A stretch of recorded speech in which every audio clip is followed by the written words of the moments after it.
شدت پسند لادین۔ ایسا ممکن ہے کہ شدت پسندی کا لفظ سنتے ہی آپ کے سامنے کسی بے تحاشا بڑی ہوئی داڑھی والے کسی کلشنکوف یا خنجر بردار مسلم انتہا پسند، یا سرتاپا سفید کپڑوں میں ملبوس کسی سفید فام مسیحی، یا کسی جھومتے جھامتے سیاہ پوش یہودی، یا کسی نارنجی لباس والے لٹھ بردار ہندو کا چہرہ نمودار ہونے لگے۔ مگر شدت پسندوں کی ایک قسم ان لادین افراد کی بھی ہے جو بظاہر خود کو جدت پسند، لبرل یا مذہب بیزار قرار دے کر انسانیت کا دم بھرتے نہیں تھکتے۔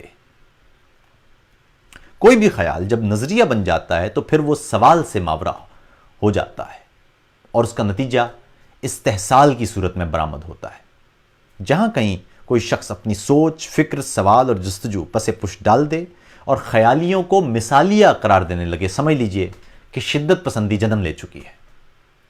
یہ ہماری بدقسمتی ہے کہ امریکہ پر 9/11 کے حملوں کے بعد ایک طرف تو مغربی دنیا میں مذاہب خصوصاً اسلام کے خلاف نفرت میں اضافہ ہوا اور دوسری جانب ایسے طفیلیے بھی پیدا ہو گئے جو رد عمل میں صرف اور صرف مذہب اور خصوصاً اسلام کو بیماری کی وجہ قرار دے کر اس کے خلاف اٹھ کھڑے ہوئے۔ پاکستان جیسے معاشرے کا سب سے بڑا مسئلہ یہ ہے کہ یہاں افراد کو کرٹیکل تھنکنگ یا ناقدانہ سوچ نہیں سکھائی جاتی۔ اس لیے یہاں کسی شخص کا مذہبی شدت پسندی کی جانب راغب ہونا عمومی بات ہے، تاہم یہ معاشرہ لادین افراد کی شدت پسندی کے لیے بھی نہایت عمدہ زمین فراہم کرتا ہے۔ یہ گفتگو کچھ یوں ہو رہی ہے کہ گزشتہ روز میرے ویڈیو بلاگ جس میں آزادی اظہار رائے کو مختلف مذاہب، ثقافتوں اور ریاستوں سے لاحق خدشات کا ذکر کیا گیا، تو اس دوران زیادہ تر افراد تک تو یہ بات ویسی ہی پہنچی جیسی پہنچنا چاہیے تھی، مگر اس پر دیگر دو آرا بھی سامنے آئیں۔ ایک تو وہ عمومی اور بازاری رائے تھی جو فوراً یہ کہہ دیتے ہیں کہ آپ نے اپنے اس بلاگ میں ہولوکاسٹ کا ذکر کیوں نہیں کیا۔ ہولوکاسٹ پر بھی میں ابھی چند لمحوں میں تفصیلی بات کرتا ہوں، مگر پہلے اس دوسری رائے کا ذکر کر لوں جو پاکستانی لادین دوستوں کی جانب سے تنقید کی صورت میں آئی، اور وہ یہ تھی کہ آپ نے عیسائیت اور یہودیت پر تو بات کی ہے، کیوں اسلام پر تنقید نہیں کی؟ یہ وہی لادین افراد ہیں جو عقل و شعور کا دم بھرتے ہیں۔ کوئی شخص جو تمام مذاہب ترک کرتا ہے، اس کا اصل دعویٰ یہ ہوتا ہے کہ اخلاقیات کے لیے اسے کسی مذہبی ضابطے کی ضرورت نہیں رہی، کیونکہ وہ عقل و شعور کے اس منزل پر پہنچ چکا ہے جہاں انسان حتمی اخلاقیات خود طے کر سکتا ہے۔ ایسے افراد کے بارے میں کہا جاتا ہے کہ کسی سزا کے خوف یا کسی جزا کے لالچ سے ماورا ہو کر انسانیت کی بھلائی یا درست راستے کا انتخاب ان افراد کے مثالی کردار کی ترجمانی کرتے ہیں۔ مگر ہمارے ہاں لادین افراد میں سے بہت بڑا طبقہ وہ ہے جو اصل میں لادین نہیں ہے بلکہ دین مخالف ہے۔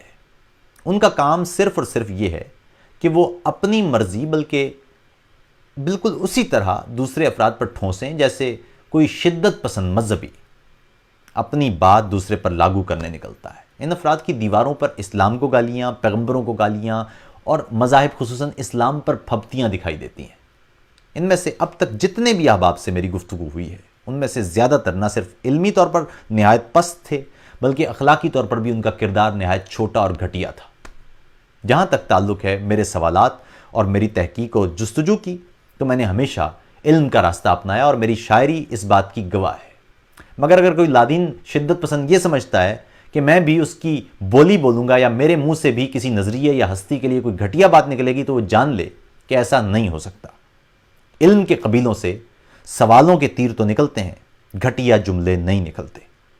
یہاں یہ بات اہم ہے کہ میری جانب سے عموماً ایسے افراد کے لیے براہ راست کبھی کوئی سخت بات سامنے نہیں آئی۔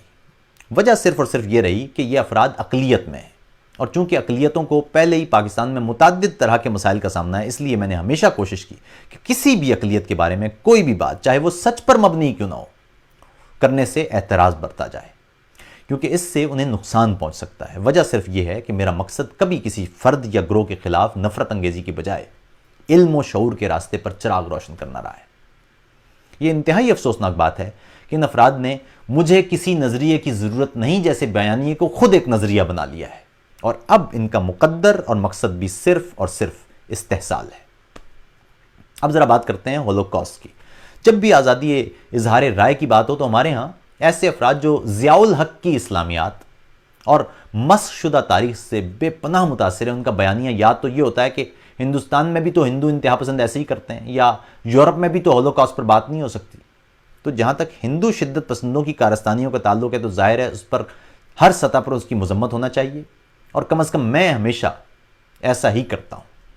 تاہم کسی دوسرے شدت پسند کی گھٹیا حرکات کو دلیل بنا کر اپنے گھٹیا کام کو جائز قرار دینا ہرگز کوئی درست عمل نہیں ہو سکتا۔